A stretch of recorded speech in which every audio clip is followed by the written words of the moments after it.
Bismillahirrahmanirrahim. Assalamualaikum warahmatullahi wabarakatuh. Waalaikumsalam.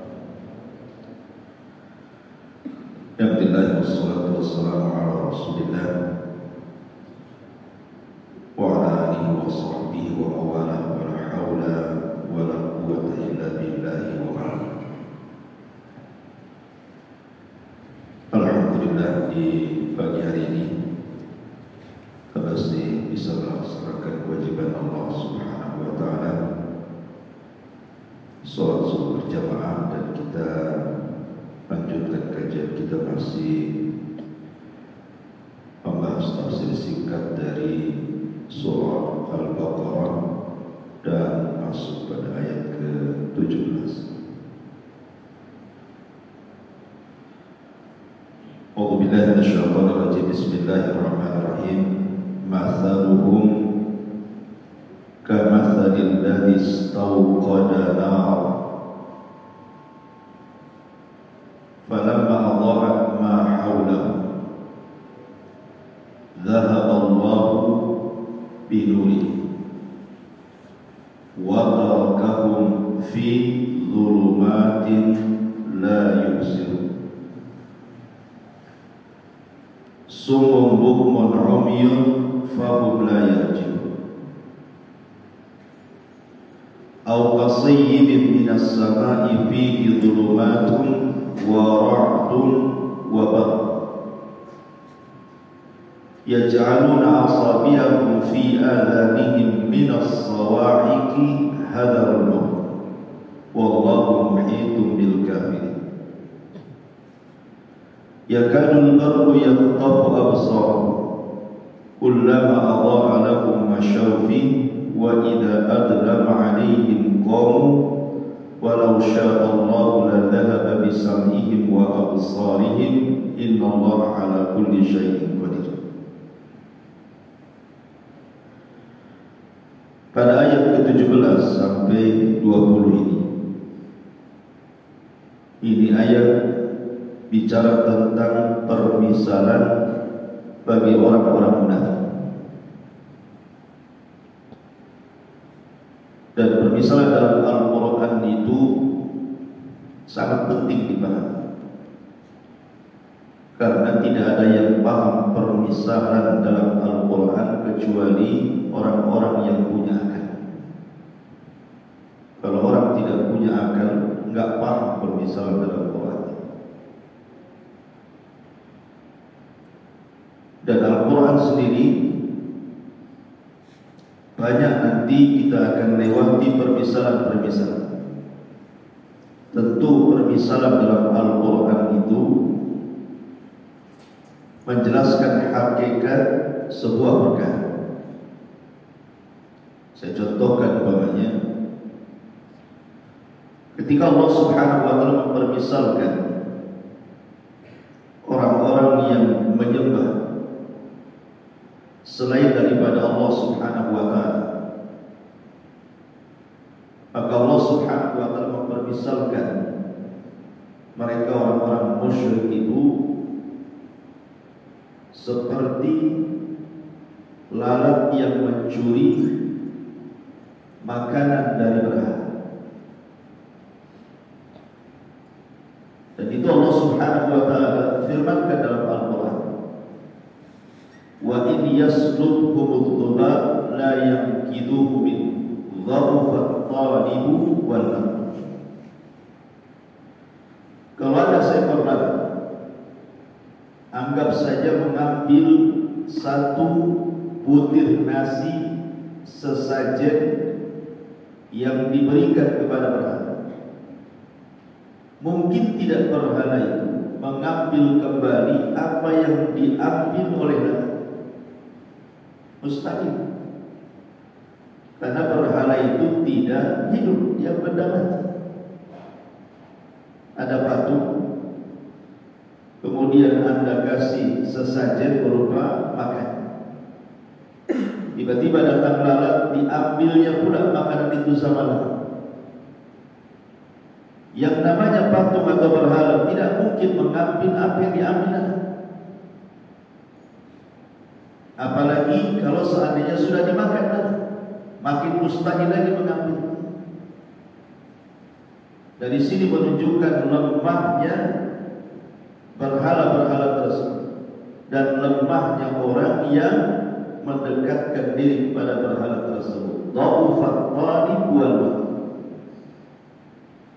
Begitulah Allah memberikan permisalan berhala bahwa mereka tidak berhak disembah kecuali kepada Allah, karena makhluk yang lemah tidak mungkin disembah. Kita ini menyembah makhluk yang kuat.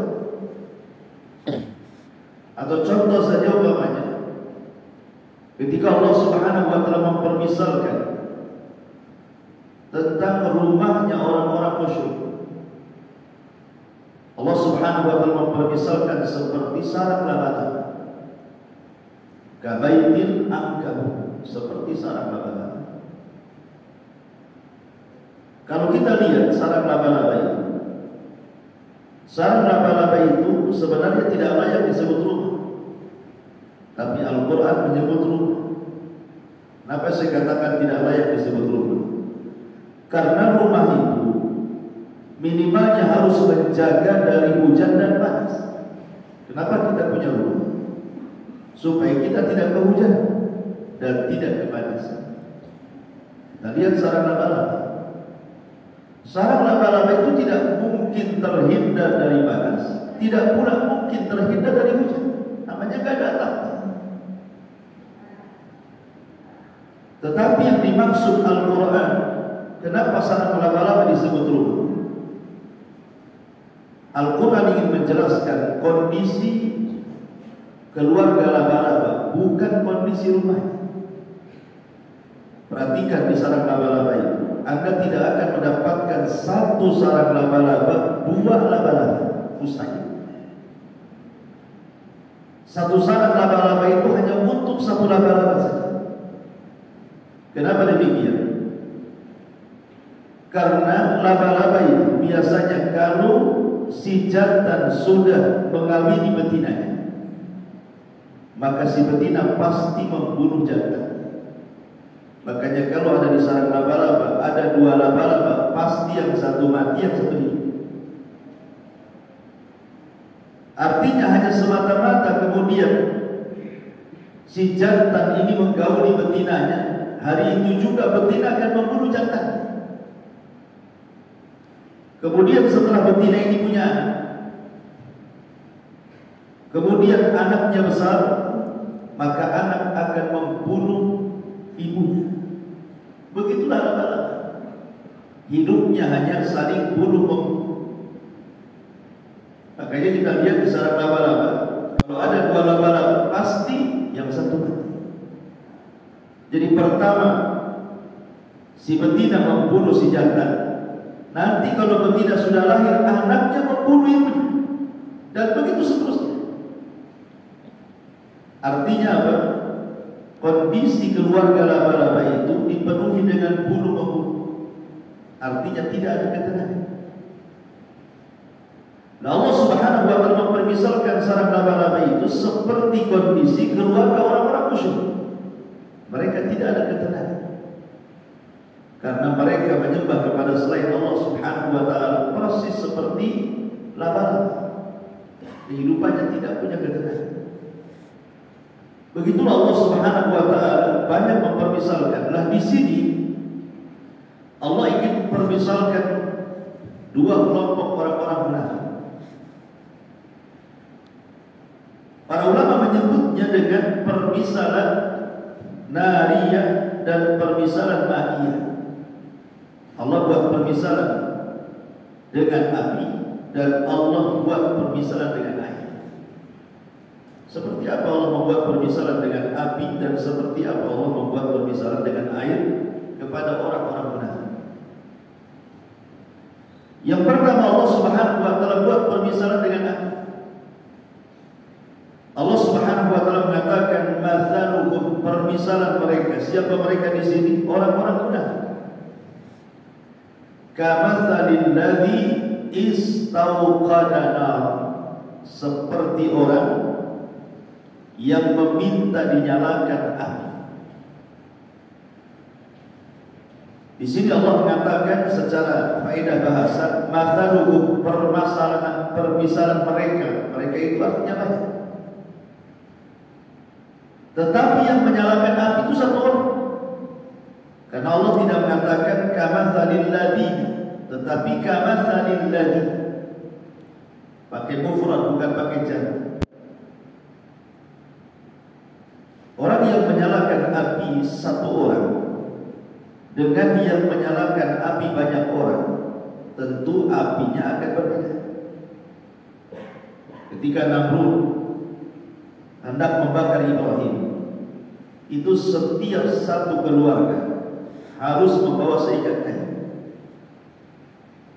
Bahkan ada orang hamil bernazar kalau seandainya bayinya lahir, dia ingin menambah kayu supaya makin besar apinya. Sehingga api yang dinyalakan oleh masyarakat Babil ketika itu sangat besar karena yang menyalakan orang banyak. Masing-masing jumlah kayu gitu kan. Sehingga kemudian api untuk membakar Ibrahim itu laksana gunung yang sangat besar. Ya, karena yang menyalakan api banyak orang. Masing-masing jumlah kayu. Kalau di sini cuma satu orang, yang menyalakan api cuma satu orang saja, sehingga apinya juga lemah kan. Alladzi istawqada nar falamma adha'at ma haulahu, ketika dia menyalakan api, kemudian api itu kan keluar cahaya dari api. Artinya di sini bicara tentang malam hari. Karena kalau di siang hari nyalakan api, cahaya matahari mengalahkan semua cahaya yang ada di bumi. Api itu akan bercahaya kalau dinyalakan di malam hari. Kita masuk ke dalam kegelapan, kemudian kita nyalakan lilin, pasti akan terang di sekitar. Kalau siang buat apa nyalakan lilin? Kalah dengan cahaya matahari gitu. Jadi ceritanya malam hari. Jadi ada seseorang yang minta dinyalakan api, kemudian setelah dinyalakan api itu teranglah sekitarnya. Tiba-tiba zahaballahu binuri. Tiba-tiba kemudian cahayanya hilang.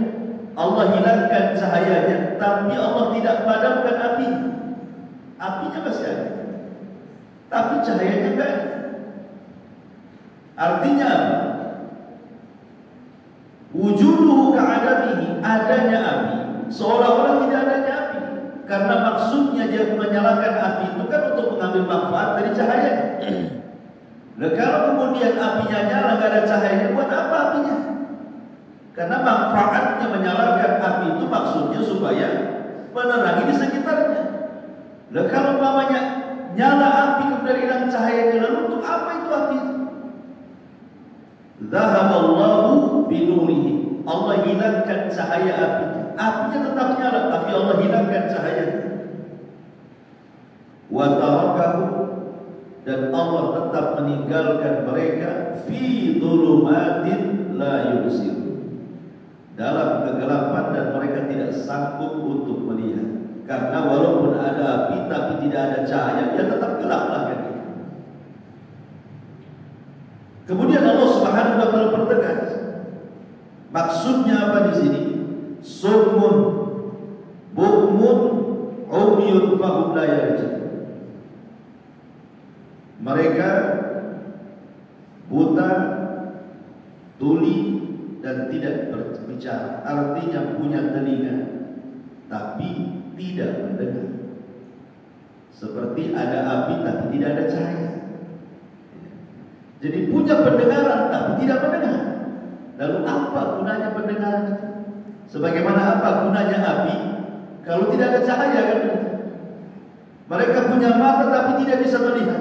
Lalu apa gunanya mata? Kemudian mereka punya mulut tapi tidak bisa bicara. Lalu apa gunanya mulut? Fahum la yarjun, maka mereka tidak mungkin kembali kepada Allah Azza wa Jalla. Sebagian, kalau saya boleh analogikan beberapa tafsiran para ulama. Jadi kalau seandainya seseorang musafir, seorang musafir. Tiba-tiba gelap di tengah malam. Kemudian dia ingin mencari perlindungan, masuklah dia ke dalam gua. Gua itu gelap. Banyak kalajengking, banyak ular, banyak binatang-binatang yang berbisa dalam gua itu.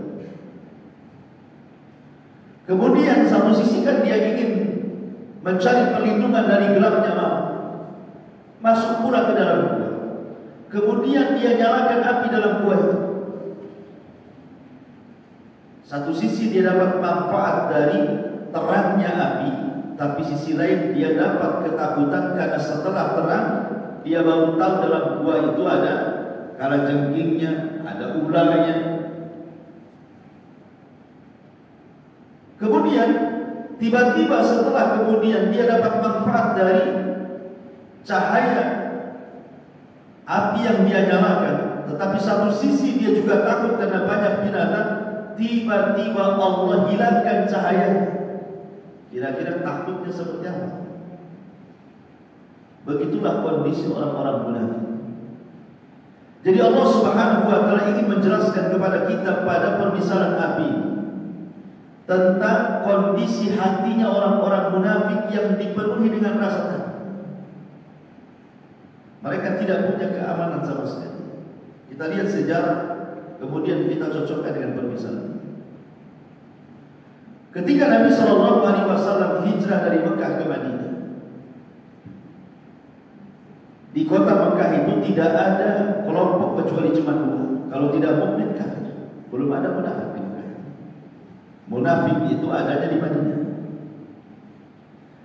Di Madinah ini ada dua kabilah besar orang musyrik yang disebut dengan Khazraj dan Aus. Yang belakangan dua kabilah ini akan masuk Islam dan akan menjadi orang Ansar. Tapi sebelum datangnya Rasul dari Mekah ke Madinah, Khazraj dan Aus ini dua kabilah yang saling bertempur, saling berperang. Mereka tidak pernah akur dua kabilah. Pokoknya suka perang, saling bunuh-bunuh.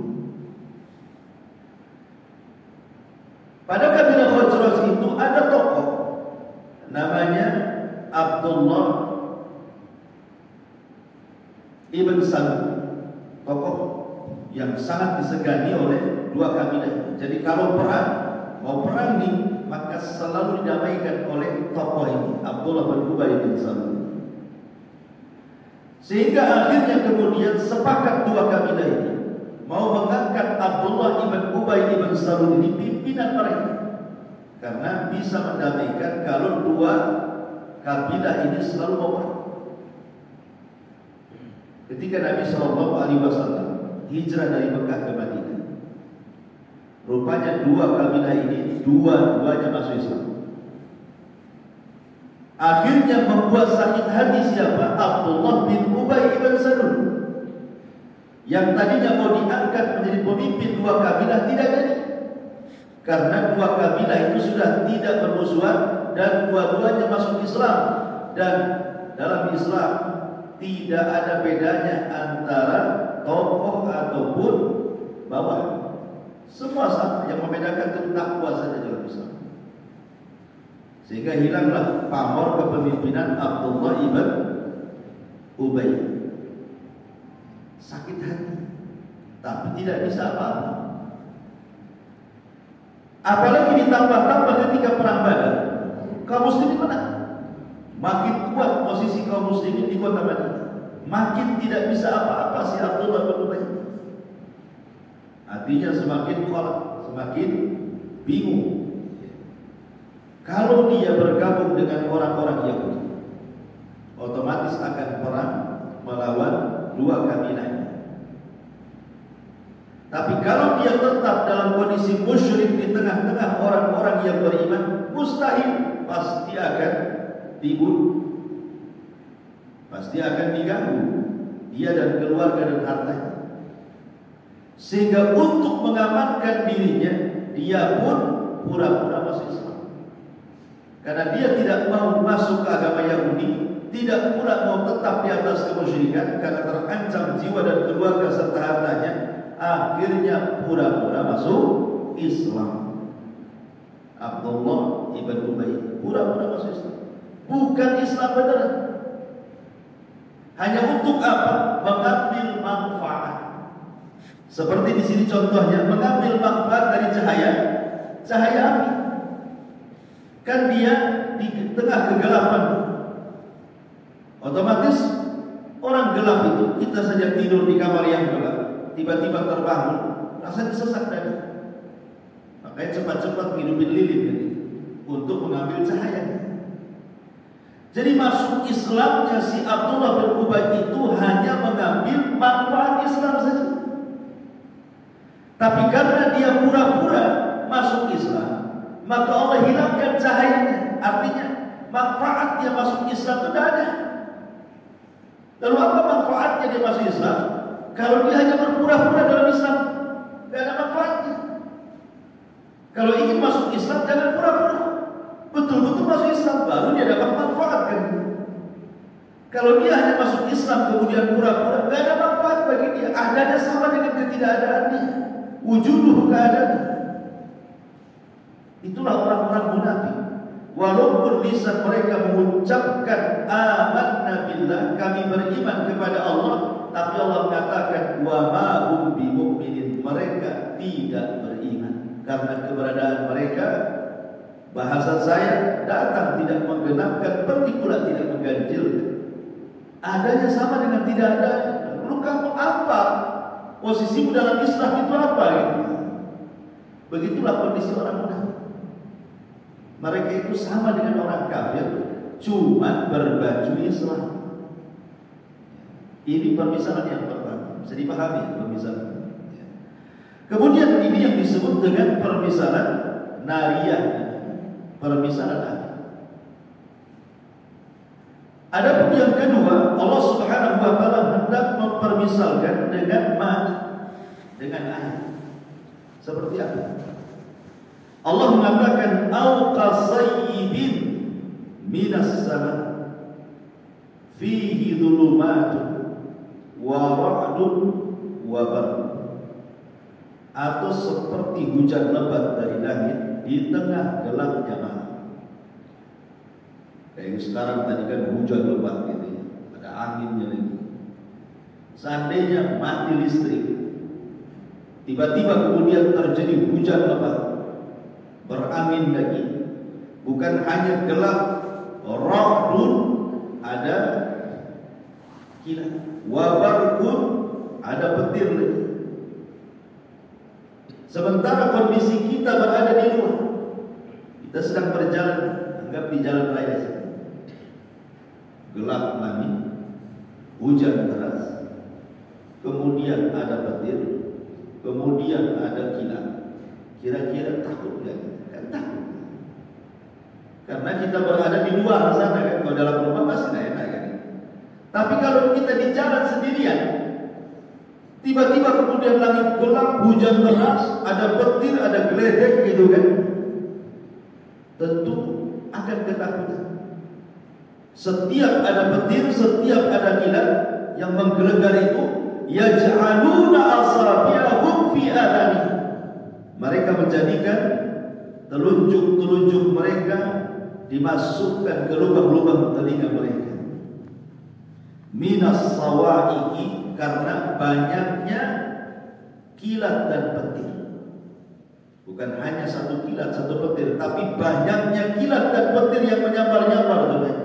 Makin takut kan, karena pakai zaman di sini sawa'iq, bukan satu kilat petir saja, banyak kilat, banyak petir. Hadarul maut, maka dia pun takut mati kan, takut tersambar kilat, takut kena geledek kan itu. Wallahu muhitum bil kafir, dan Allah meliputi orang-orang kafir. Yakadul barqu yakhtafu absarahum, hampir-hampir kilat itu menyambar pandangan mereka. Kullama adha'a lahum, apabila ada cahaya kilat,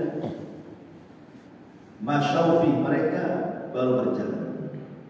Wa idza adlama alaihim qam, kalau tidak ada kilat gelap lagi, mereka pun hanya terdiam saja.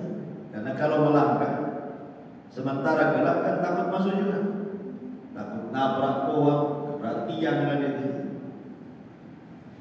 Walau syaa Allah la dhahaba bi sam'ihim wa absarihim. Kalau Allah berkehendak, Allah tidak perlu membuat perpisahan seperti itu. Allah bisa saja menghilangkan pendengaran mereka dan penglihatan mereka. Innallaha ala kulli syai'in qadir. Sesungguhnya Allah atas segala sesuatu maha. Perpisahan yang kedua ini Allah ingin katakan seperti ini. Orang ini ingin berjalan di sebuah jalan, ingin cepat pulang, ingin cepat sampai di rumah. Karena dalam bahasa hadis Nabi SAW, wa man khafa adlaj, wa man adlaj wasala baik. Siapa yang takut pasti dia akan buru-buru jalan. Siapa yang buru-buru jalannya pasti akan lebih cepat sampai di rumah. Kan orang takut kan cepat biasanya jalannya. Kita lewat kuburan nih, takut pasti akan cepat-cepat tuh langkahnya, takut nyantai-nyantai orang takut. Orang takut pasti cepat. Masalahnya dalam kondisi takut itu, dia harus cepat-cepat, tapi tidak bisa cepat-cepat. Kenapa? Karena gelap masalahnya. Kalau gelap gimana mau melangkah? Tiba-tiba di tengah kegelapan malam itu, dia tidak bisa melihat, jarinya pun tidak bisa melihat. Mungkinkah dia berjalan? Mustahil. Dia tidak mungkin berjalan kan? Dia akan menunggu cahaya. Tiba-tiba di tengah kegelapan hujan pula deras. Bukan hanya hujan deras-derasnya, di situ ada gunturnya, ada petirnya, ada kilatnya. Tentu dia akan makin ketakutan lagi, takut tertambah petir, sehingga kemudian dia merasa takut karena terancam nyawanya. Maka orang ini dia tidak bisa melangkah kecuali menunggu cahaya kilat. Kalau ada kilat, ada cahaya, langsung dia melangkah. Berarti nampak jalan. Tapi kalau tidak ada kilat, gelap kembali, maka dia pun akan diam. Sekarang pertanyaan, berapalah cahaya kilat itu? Lain dengan seandainya kita bawa obor kan lama cahayanya, selama dia tidak padam. Tapi cahaya kilat itu kan sebentar aja, itu saja kan. Habis itu hilang kilat. Sehingga ketika dia berjalan hanya mengandalkan cahaya kilat itu, lebih banyak jalannya atau lebih banyak diamnya? Pasti lebih banyak diamnya kan begitu ya. Karena dia menunggu cahaya masalahnya. Setiap datang cahaya itu pun sekelepat sebentar saja, kemudian hilang lagi. Sehingga dia tidak akan sampai-sampai ke rumahnya. Walaupun rumahnya dekat, apalagi rumahnya jauh. Kalau dia berjalan hanya mengandalkan cahaya kilat saja di tengah-tengah kegelapan, hujan, petir dan begitu seterusnya. Di sini Allah ingin katakan orang-orang munafik itu, mereka sangat lambat untuk masuk ke dalam surga. Kemudian Nabi SAW mempermisalkan di atas titian sirat. Allah Subhanahu wa Ta'ala ketika menjelaskan orang-orang yang melewati titian ini, ada orang yang beriman yang melintasi seperti kilat, tahu-tahu sudah di ujung sana. Padahal titian itu kan mustahil diseberangi. Mustahil. Bagaimana bisa diseberangi? Jembatan itu lebih halus dibandingkan rambut. Yang kedua lebih tajam dibandingkan pedang. Yang ketiga jembatan itu tidak lihat, tetapi bergoyang-goyang. Yang keempat ada karaling, ada pengait. Setiap orang melangkah diancam dengan pengait. Macam mana cara melewati jembatan kayak itu coba? Kan mustahil orang melewati jembatan. Dia lebih halus dibandingkan rambut, lebih tajam dibandingkan pedang. Jembatannya pun bergoyang-goyang. Ada pengait lagi yang menghalangi kita. Secara logika mustahil orang bisa melewati jembatan itu. Itulah siratal mustaqim, titian yang kita akan lewati. Tetapi bukan berarti sama sekali orang tidak bisa melintas titian. Bagi Allah tidak mustahil, bagi kita mustahil. Allah Subhanahu wa Ta'ala mampu menyeberangkan orang-orang yang beriman ala kulli syai'in qadir, atas kekuasaannya Allah Maha mampu. Maka Allah bisa menyeberangkan orang-orang yang beriman. Ada yang seperti kita tahu sudah di ujung. Ada yang seperti orang yang memacu seperti kedipan mata, tahu-tahu sudah di ujung. Ada yang seperti menunggangi kuda balap, tahu-tahu sudah di ujung. Ada yang seperti burung, tahu-tahu sudah di ujung. Ada yang seperti lain, tapi ada juga yang merangkak, tidak sampai-sampai. Merangkak nih, terancam dengan pengain, terkadang selamat, terkadang tidak. Nah di sini Allah Subhanahu wa Ta'ala mempermisalkan orang-orang munafik itu seperti mereka lambat. Lah, permisalan api itu bagi orang-orang munafik yang kemunafikan itu sampai tingkat i'tiqad keyakinan, dan mereka orang-orang kafir yang pura-pura masuk Islam. Mereka punya telinga tapi tidak mendengar. Mereka punya mata tidak bisa melihat. Mereka punya lisan tidak bisa bicara. Summun bukmun umyun fahum la yarji'un. Ini sudah jelas munafik yang seperti ini kafir. Keberadaan dalam Islam sama dengan ketidakadaan. Tapi yang kedua ini disebut dengan munafik amali. Karena pada permisalan yang pertama orangnya tidak bergerak. Tapi pada permisalan yang kedua orangnya bergerak tetapi menunggu cahaya. Jadi permisalan yang kedua ini mereka adalah menjelaskan tentang sifat orang munafik dalam beribadah. Mereka sangat lambat. Mereka sangat lambat. Ketika Allah Subhanahu wa Ta'ala mengatakan wa idza qamu ila sholati qamu kusala. Kalau mereka sholat pun malas-malas. Wa la yadhkurunallaha illa qalilan. Mereka tidak mengingat Allah kecuali sedikit. Begitulah lambatnya ibadahnya orang-orang munafik. Walaupun mereka sholat malas-malas, walaupun mereka berzikir sedikit-sedikit, walaupun mereka sedekah hanya untuk riya-riyaan saja. Macam mana orang kayak gini masuk surga? Makanya Allah Subhanahu wa Ta'ala justru mengancam kan, wailun lil musallin. Celaka bagi orang-orang yang sholat. Siapa mereka? Orang-orang yang dalam sholatnya sahun. Sahun itu pengertiannya adalah takhiru as-salati an mawaqitiha, mengakhirkan sholat di luar waktu. Mungkin gak antum sholat zuhur di asar, diterima gak sholatnya? Ya gak diterima, karena dia sholat di luar waktunya. Kemudian orang-orang munafik itu mereka tidak di luar waktu, tetapi di akhir-akhirkan waktunya. Mendekati asar dia zuhur, mendekati maghrib dia sholat asar, mendekati isya dia sholat maghrib. Di sini Allah mengatakan fawailul lil musallin, celaka orang sholat yang seperti ini, diancam dengan neraka. Kemudian Allah mengatakan selain sahun orang-orang munafik itu, alladzina hum yura'un. Walaupun mereka sholat tepat waktu, tetapi tujuannya hanya untuk riya saja. Jadi kebiasaannya kalau sholat sendirian di akhir-akhirkan, tapi kalau sholat tepat waktu hanya untuk riya-riyaan. Itu orang munafik. Kalau orang ibadahnya seperti ini, macam mana akan sampai dalam surga? Nah di sini Allah mempermisalkan sifat orang munafik seperti ini. Mereka melangkah hanya menunggu kilatan-kilatan dalam kondisi takut, sehingga enggak akan sampai-sampai. Makanya ikhwatu fillah, sifat orang-orang munafik itu menghalangi mereka untuk cepat sampai ke dalam surga. Karena amalan mereka malas-malas, zikir pun sedikit, mereka hanya riya saja. Bahkan dalam amalan sehari-hari pun idza haddatsa kadzab, kalau dia ngomong dia dusta, kalau diberi amanah dia khianat, kalau bermusuhan dia berbuat jahat, kalau dititipi amanah dia pun tidak amanah, dan begitu seterusnya.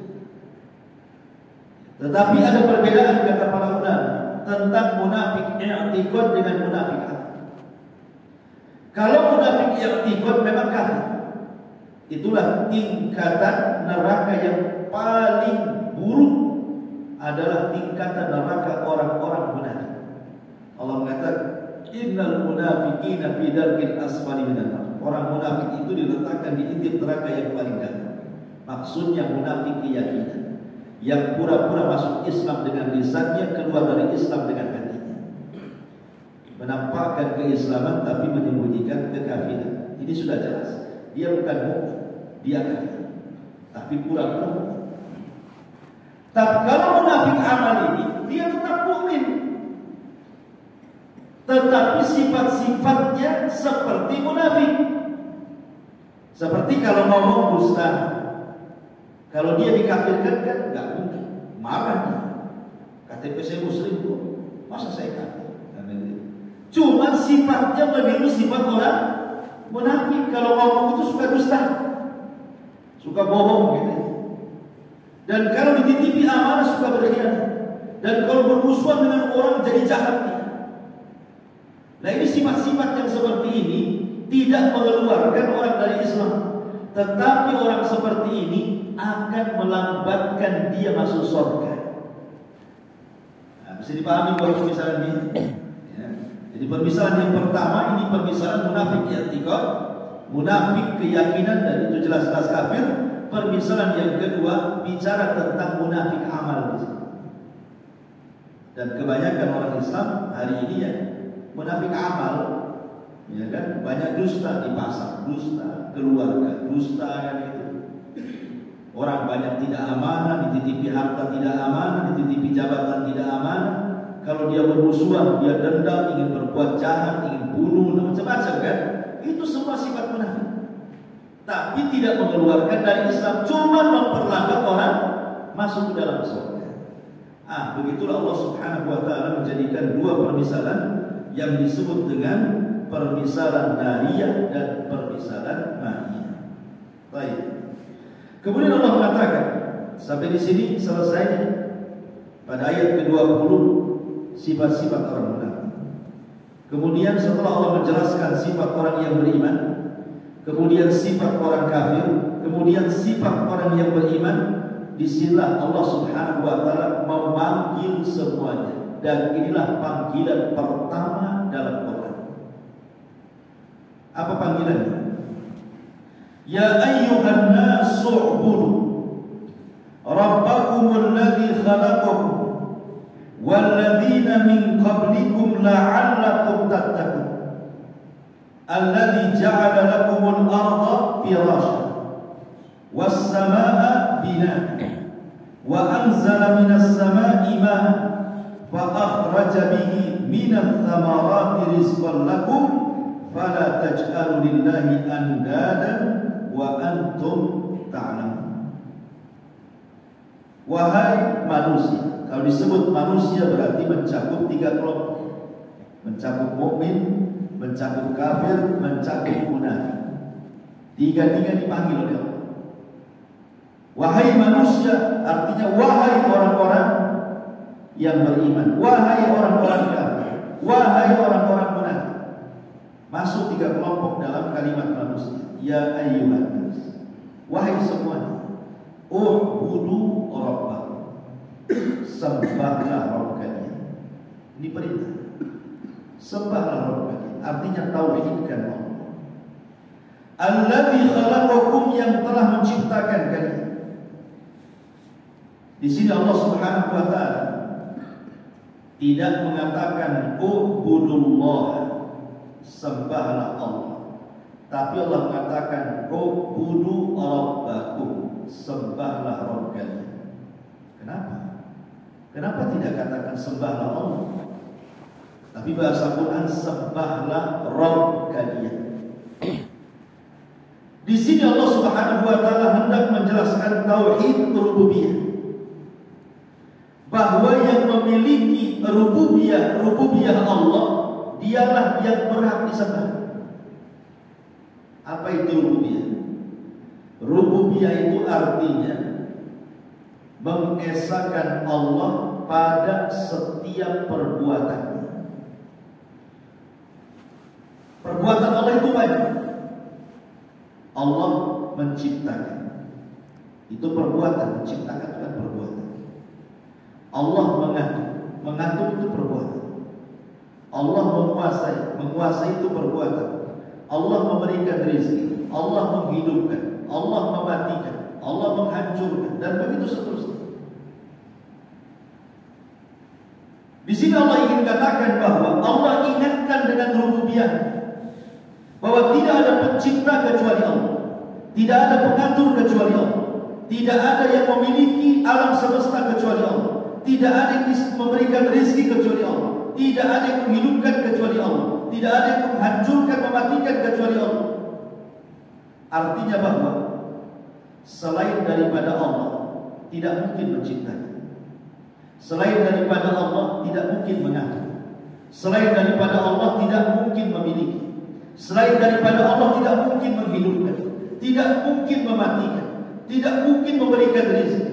Pantas tidak. Kalau ada Tuhan yang mengaku Tuhan, Dia tidak menciptakan, tidak mengatur, tidak memiliki, tidak menghidupkan, tidak mematikan, tidak memberikan rezeki untuk disembah, tidak pantas. Karena zat yang berhak disembah itu Dia harus mencipta, pengatur, pemberi rezeki, penghidup, penghancur, pemati, dan begitu seterusnya. Baru pantas kita sembah. Kita lihat sesembahan selain daripada Allah Azza wa Jalla. Allah mengatakan dalam surah Taha, am khuliqu min ghairi syai'in am humul khaliqun am khalaqus samawati wal arda la yuqin. Ayat ini menjadi penyebab seorang sahabat masuk ke dalam Islam. Namanya Zubair ibn Mut'im. Zubair ibn Mut'im ini dendam sama Nabi gara-gara paman-pamannya mati di perang Badar. Saudaranya, pamannya banyak mati di perang Badar, dibunuh oleh tentara Nabi. Sakit hati Zubair bin Mut'im. Dia ingin bernazar membunuh Nabi. Akhirnya dia datang kepada Umayyah dan mengatakan, wahai Umayyah, maukah engkau menanggung keluarga bila aku gagal membunuh Muhammad dan aku terbunuh? Umayyah ini musuh Nabi. Kata Umayyah, saya siap menanggung keluarga kalau kau tidak berhasil membunuh Nabi. Setelah dia punya jaminan keluarganya ada yang nyambung kalau dia gagal, semangatlah Zubair bin Mut'im ini ingin membunuh Nabi. Berangkat dia dari Mekah dengan membawa pedang. Ketika sampai di kota Madinah, dia mengendap-endap menunggu malam hari. Ketika tepat sholat maghrib, Nabi sedang sholat maghrib jadi imam. Masjid Nabi bukan kayak masjid sini terang, ya kan? Semua orang masuk, kita tahu siapa dia, bawa apa dia. Masjid di zaman itu gelap, apalagi subuh, apalagi waktu maghrib, sehingga orang masuk masjid itu kan tidak tahu siapa orangnya, ataupun sembunyi di balik dinding, tidak tahu. Zubair ini sembunyi di balik dinding nunggu Nabi jadi imam. Namanya jadi imam gak bosnya, bisa saja diserang mendadak kan? Sembunyi di balik dinding. Ketika Nabi SAW mengimami sholat maghrib, ada kesempatan untuk membunuh itu sebenarnya. Tetapi ketika itu Nabi SAW menjaharkan bacaan Quran. Disitulah Rasul membaca surah Taha sampai kepada ayat am khuliqu min ghairi syai'in am humul khaliqun am khalaqus samawati wal arda. Ayat ini menjelaskan tentang kelemahan berhala orang-orang musyrik. Am khalaq am khuliqu, apakah berhala itu diciptakan? Min ghairi syai'in, dari sesuatu, entah batu, entah pohon, entah benda apa dibentuk jadi berhala gitu. Ataukah berhala-berhala itu tercipta dengan sendiri? Jadi Allah ingin mengatakan, apakah berhala seperti Lata, Uzza, Manat, Hubal atau berhala-berhala yang kalian sembah, dia ada yang dibikin oleh manusia dari batu, dari pohon atau dari benda apa saja? Ataukah berhala itu tiba-tiba ada saja, tidak dibuat atau sudah ada di depan? Tentu yang benar adalah yang pertama, berhala itu dibuatkan, karena nggak mungkin ujung-ujung ada berhala. Ataukah yang ketiga, apakah langit dan bumi itu berhala itu yang menciptakan? Kan mustahil, orang musyrik saja tidak yakin dengan itu, karena berhala itu mereka yang buat. Jadi Zubair ini berpikir sambil dia menunggu lengahnya Rasul sedang sholat, Terpikir pula bacaan yang dibaca Nabi itu. Betul juga, ya, kata Zubair. Selama ini saya menyembah Lat, Uzza, Manat, Hubal itu. Berhala itu dibuat manusia. Berhala itu dirangkai manusia dari pohon, dari batu dan begitu seterusnya. Karena dia tidak menciptakan dirinya sendiri. Dia tidak ujung-ujung ada, tapi kita yang menciptakan, kita yang meletakkan, kita yang memahami. Apakah mungkin berhala yang diciptakan manusia, dia pula yang menciptakan manusia? Kan mustahil. Oh, dia diciptakan manusia, kemudian kita katakan dia yang menciptakan kita. Mana akalnya? Antum ambil batu, dibuatnya berhala. Berarti kan kita yang membuat berhala itu. Tiba-tiba kita katakan dia yang menciptakan saya. Akalnya di mana kan itu ya? Oh, dia yang menciptakan, kok dia mengatakan dia yang menciptakan? Gak punya akal orang kayak gini. Jadi juga perlu berpikir, oh betul juga. Disitulah kata Zubair bin Mut'im, hatta kada qalbi adyat. Ketika aku mendengar ayat itu, masuk menusuk jiwaku katanya, seolah-olah hatiku ingin terbang. Disitulah hidayah masuk. Jadi dia sarungkan lagi pedang. Selesai sholat maghrib, Rasul salam, dia langsung hampiri Nabi SAW mengatakan, asyhadu an la ilaha illallah wa annaka rasul. Enggak jadi pun, langsung syahadat gara-gara mendengar ayat ini. Wallahi ya Rasulullah, kedatanganku kemari asalnya ingin membunuhmu, dan engkau orang yang paling kubenci saat ini. Dan sekarang tidak ada manusia yang lebih aku cintai kecuali kamu. Hidayah. Hidayah itu bisa datang dari mana saja. Terkadang niat jelek berubah jadi baik karena hidayah. Atau terkadang orang baik jadi jahat karena hilang hidayah. Abu Jahal meyakini tentang Quran, tapi hidayah tidak menyapanya, tetap dia kafir sampai dia mati. Ma'asyiral muslimin yang dimuliakan Allah Azza wa Jalla. Jadi sebab masuk Islamnya Zubair bin Mut'im ini karena dia terpikir dengan berhala yang selama ini disembah. Rupanya berhalanya tidak bisa menciptakan, bahkan dia yang diciptakan, tidak bisa mengatur, bahkan kita yang mengatur posisi dia di mana, tidak bisa memiliki, bahkan kita yang memiliki dia. Apakah pantas yang seperti ini disembah? Tidak pantas. Makanya Allah mengatakan, u'budu rabbakum. Bukan u'budullah, tapi u'budu rabbakum, sembahlah Rabb kalian. Artinya sembahlah Rabb yang memiliki rububiyah, karena dia yang menciptakan kita, dia yang mengatur kita, dia yang memiliki kita. Sudah pantaslah kita menyembah. Itu maksudnya. Makanya Allah mengatakan lebih jelasnya lagi, alladzi khalaqakum, yang telah menciptakan kalian. Zat yang menciptakan dialah yang berhak disembah. Yang tidak menciptakan tidak berhak disembah. Walladzina min qablikum, dan orang-orang sebelum kalian, la'allakum tattaqun, agar kalian bertakwa. Kemudian Allah Subhanahu wa taala ingin menjelaskan kenapa Allah itu layak untuk disembah. Nih, Allah katakan karena Dia ja'ala lakumul arda firasya, telah menjadikan bumi ini terhampar. Allah letakkan gunungnya di situ, Allah letakkan sungainya di situ, Allah letakkan lautnya di situ.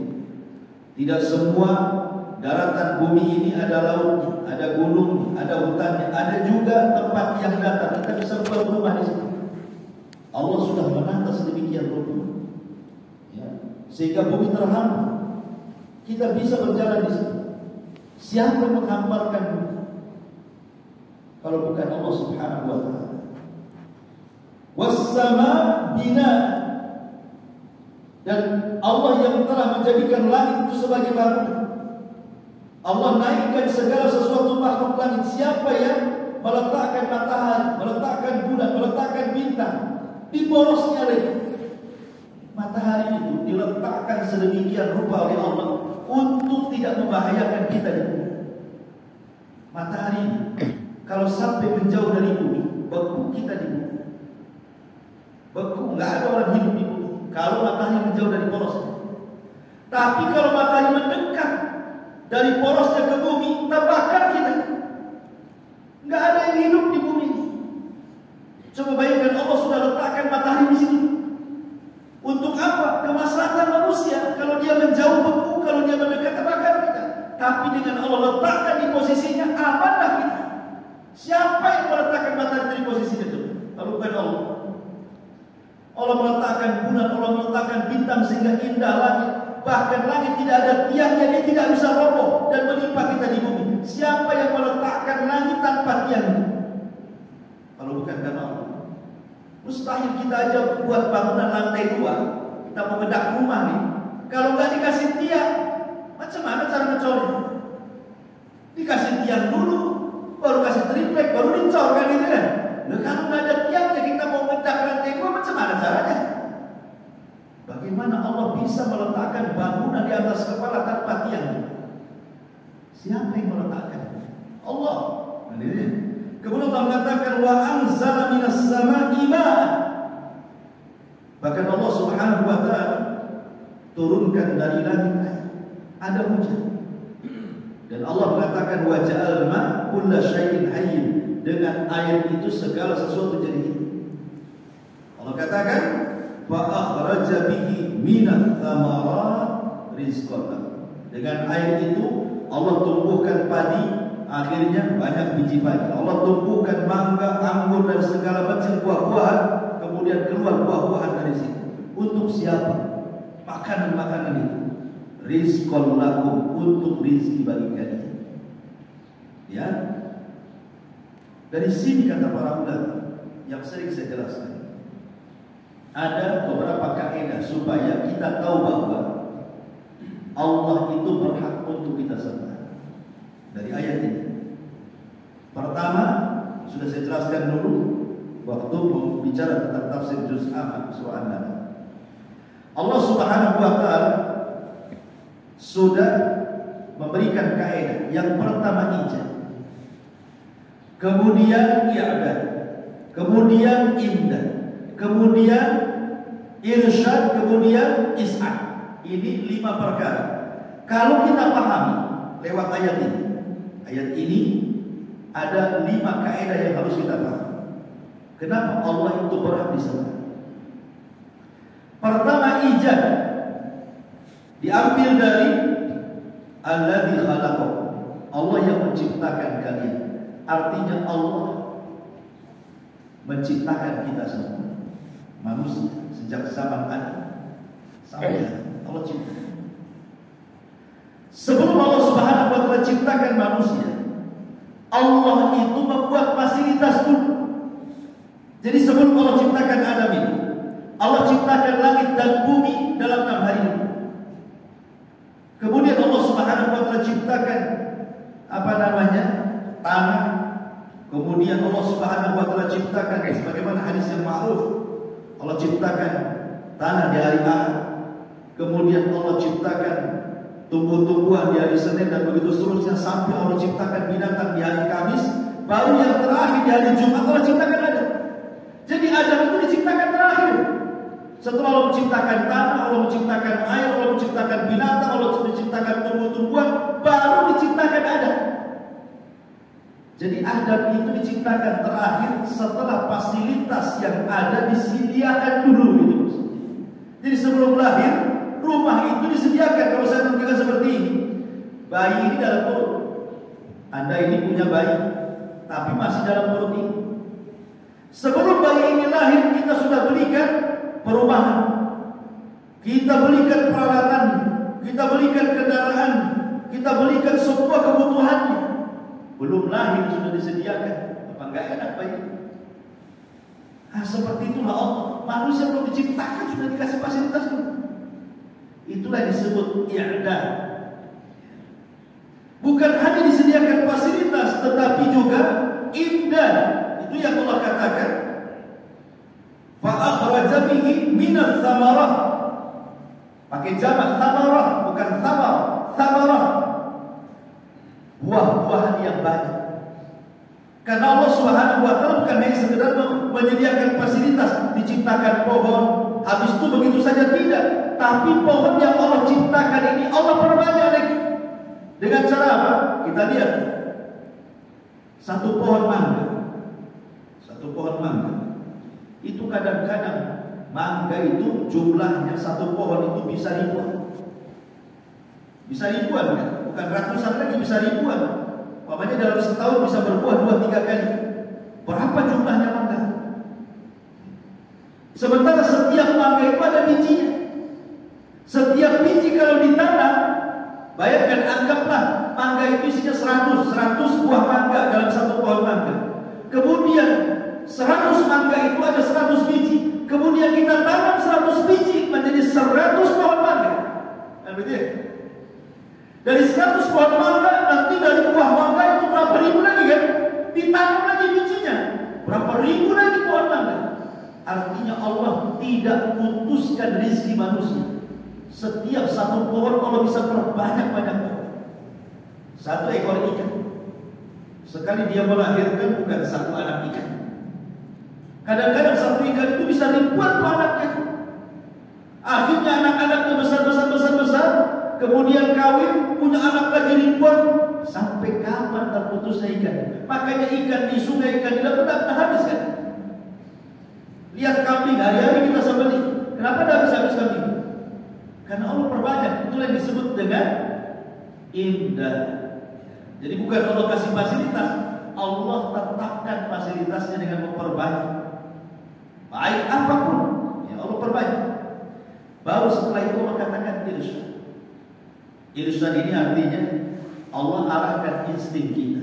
Karena tidak semua makanan, tidak semua tumbuhan, tidak semua minuman itu bisa kita makan, bisa kita minum. Ada buah yang beracun tidak boleh dimakan. Ada buah yang tidak beracun bisa kita makan. Ada biji-bijian yang kita bisa makan. Ada daun-daunan yang bisa kita makan, ada yang tidak bisa makan. Ada daun-daunan kalau kita makan jadi obat. Ada kalau kita makan kita bisa mati jadi racun. Kita kan tidak tahu mana satu buah yang ini bisa dimakan, yang ini tidak bisa dimakan. Akar ini bisa mengobati, kan kita tidak tahu kan? Siapa yang memberitahu itu? Oh, mangga bisa dimakan, apel bisa dimakan, oh buah kecubung nggak bisa dimakan, apa umpamanya kan? Allah yang kasih insting, kita bisa memilih itu. Oh, ini biji ini bisa dimakan. Siapa yang bisa memilah-milah itu? Ini yang mengobati, ini tidak, ini beracun, ini tidak. Allah yang kasih insting, itu yang disebut irsyad namanya. Tidak semua makhluk bisa dimakan. Dari pohon-pohonan dan biji-bijian dan dari akar-akaran ataupun dari daun-daunan itu. Tapi Allah berikan insting manusia sehingga dia bisa belajar, diteliti, akhirnya tiba bisa dimakan. Jadi tidak kan? Allah kasih irsyad. Baru setelah itu Allah kasih is'ad, kebahagiaan. Setelah tahu ini bisa dimakan, bahagia, makan kenyang. Hidup ini sembuh dia penyakitnya, senang dia hidup. Lah, kalau kita sudah tahu dengan 5 kaidah ini, bahwa Allah yang menciptakan kita, setelah itu Allah yang memberikan fasilitas kepada kita, setelah itu Allah perbanyak fasilitasnya, setelah itu Allah kemudian memberikan irsyad kepada kita untuk memakai fasilitas itu, kemudian kita bisa bahagia dengan fasilitas itu, sudah berhak Allah disembah. Itu maksudnya. Ya, Tuhan yang seperti inilah yang berhak disembah. Tapi Tuhan yang tidak bisa menyediakan 5 perkara tidak mungkin bisa disembah. Makanya di ujung ayat Allah mengatakan, "Fala taj'alu lillahi andada wa antum ta'lamun." Maka janganlah kalian menjadikan kepada Allah itu tandingan-tandingan. Kalau kalian tahu Allah yang menciptakan, Allah yang mengatur, Allah yang menghidupkan, mematikan, berikan rezeki, kalian sudah tahu. Kalau sudah tahu itu semua adalah perbuatan Allah, kok berani-beraninya kalian menyembah selain Allah? Ini kan kurang ajar. Kalau saya boleh analogikan yang sederhana yang sering saya analogikan, kalau seandainya kita punya anak, kemudian anak itu kita besarkan di rumah kita, kemudian kita sekolahkan dari TK, kemudian SD, SMP, SMA, S1, S2, S3 sampai profesor. Kemudian dia sampai jadi orang besar, orang sukses. Setelah berhasil, kemudian tiap bulan dia ingin bantu orang tuanya, dia kirim uang. Tapi uang itu tidak dikirim ke orang tua yang merawatnya, dikirim pula ke tetangganya. Setiap bulan dikirim ke tetangganya, yang nggak ada sama sekali campur tangan dengan kebaikannya, tidak membesarkan, tidak menyekolahkan, tidak menyayangi dia.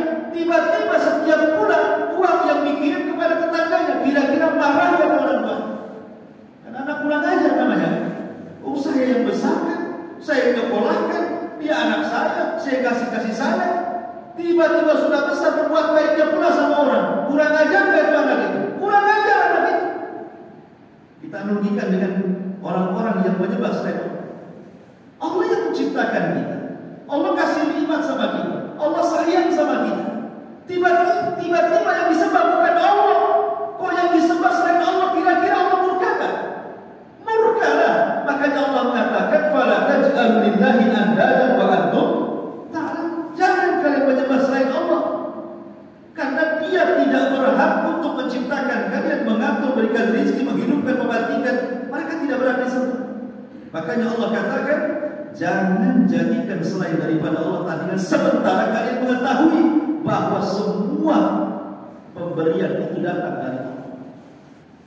Kita lihat sekarang di masyarakat, ada orang yang masih gak yakin dengan Allah, masih datang ke dukun, kemudian percaya tangka-tangka, percaya jimat-jimat gitu. Lah orang yang seperti ini sebenarnya tidak menggunakan akal. Ngapain dia percaya dengan dukun? Seolah-olah dukun itu lebih hebat dibandingkan Allah Azza wa Jalla.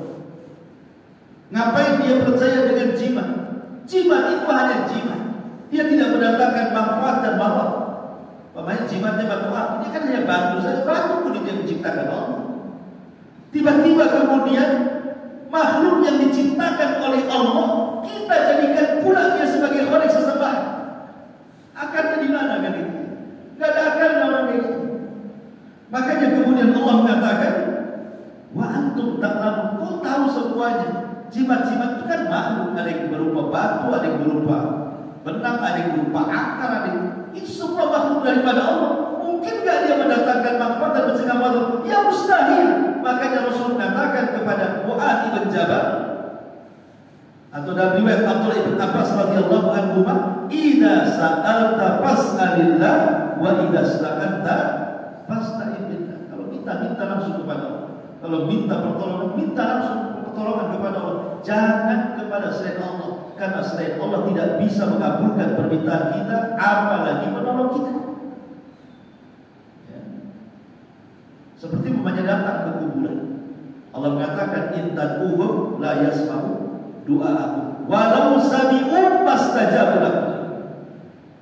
Allah mengatakan, kalau engkau berdoa kepada orang yang di kuburan, orang yang di kuburan itu loh enggak akan mendengar doa kita. Kalaupun Allah takdirkan mereka mendengar, mereka tidak bisa mengijabah kita. Kan aneh orang-orang yang datang ke kuburan. Zaman dulu saya masih ada judi-judi togel dulu. Banyak orang saya nomor ke kuburan. Apa yang sampai iktikaf di kuburan? Kuburan orang-orang soleh, para wali datang ke kuburan orang. Rupanya bukan untuk apa, cari nomor. Ya, iktikaf di situ, lu dapat wangsit nomor buntut berapa, dipasangnya dapat. Ini kan sudah dua kerusakan. Dia sudah berbuat syirik minta sama kuburan, asal togel pun haram, kuadrat dosanya jadinya.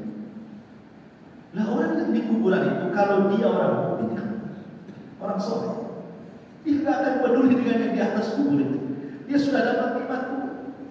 Allah katakan, bentangkan padanya kuburannya sejauh mata memandang. Bukakan pintu dari surga, hantarkan pakaian dari surga, minuman dari surga, makanan dari surga, angin dari surga.